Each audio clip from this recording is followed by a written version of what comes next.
Okay, today I have a couple of the students from the St. Helena High School Future Farmers of America program, and they're practicing on pruning cane prune vines. Cane pruning is by far the most difficult style of pruning that there is. It's very labor intensive. It takes a lot of skill and a ability to look at the vines and make good decisions on what they're going to retain. In a lot of instances, I call this style of pruning a temporary style. In other words, we can leave these canes, but we know we're going to take them off next year, so they're essentially just temporary in nature. And we'll have a chance to make new canes for the following year, whereas a cordon system is a more permanent system with spurs. Go ahead, just keep pruning. One thing that we do know by this style of pruning is that we essentially remove about 85% of the current season's growth and put it on the ground to be chopped up with the organic matter that's here, the weeds. And spur pruning, we're removing as much as 95% of the growth. Behind each fruit cane, we're going to leave at least one renewal spur of 2 buds for the future, for next year. So this is one bud down here on the back side, and this is the second bud. In theory, we're going to take a fruit cane next year in 2011 and bring it out of this top position and then have our replacement spur down below that.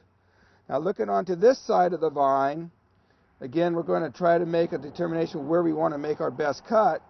And I'm looking at right here to make our fruit canes for this coming year. And I just go ahead and whack away all that unwanted growth that we don't need and put it on the ground.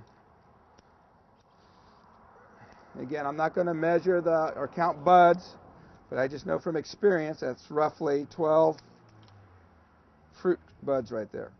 The other thing a trained pruner will do is look for canes that they want to retain to be basically in the sun, not shade canes. Because canes that are in the sun, that get a lot of sunlight in the springtime, are also going to be more fruitful than ones that are in the shade regime. Because again, we need sunlight on these buds to make them very fruitful. So an experienced pruner should look for canes that have been exposed to the sunlight through the growing season. This cane here, you can see that it tried to grow very rapid. This is one internode. It's almost 8 inches long, and here's the next internode. This is considered a shade cane because it had to grow very rapidly in the shade to get out to the sunlight. This would not necessarily be a very fruitful cane for many reasons. So we would not generally want to retain this as a fruit cane, especially when we have other options. So we have that there. I'm going to remove this and leave a replacement spur down there and one extra replacement spur here. You could either make this one a cane, even though it's kind of abused. I could use that, but I don't want to cross. I know. I'm going to use that. Okay. All right. Cody, again, is making some excellent decisions on looking into the vine before he makes cuts, deciding what he wants to retain. Again, he pointed out he's got a couple of good positions here, but they're going to end up crossing. This, again, this cane right here, well, actually, let's point to this cane. This cane here is arising from 2-year-old wood. So 1-year-old cane had a lot of lateral growth on it, but it's arising from a replacement spur that was left here last year. So again, we're going to leave it about 12 to 14 buds long and be tied down to this fruit wire right here. On this cane that was retained last year, there's not a lot of choices to cut back to. However, we don't want to necessarily cut all the way back up into the head of the vine here because we could leave this for a replacement spur.